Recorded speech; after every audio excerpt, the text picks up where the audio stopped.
hawa papa wa Roma ambaye amekaa pale anavumilia, siku yake itafika ama haitafika?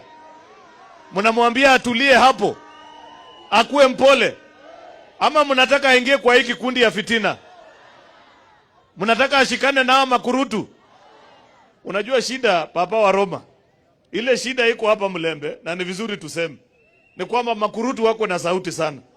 Mtu anachaguliwa safari ya kwanza hata hajajua mlango na dirisha ni wapi bunge, lakini ameamuka na maneno mingi na Kiswahili mingi, anajifanya ni kama anajua zaidi. Wewe umechaguliwa ni seneta safari yako ya kwanza, hata hujarudia kura, lakini umeshaanza kidole kunyoroshea papa wa Roma. Sio ndio maneno ya kupoteza hapa Mlembe?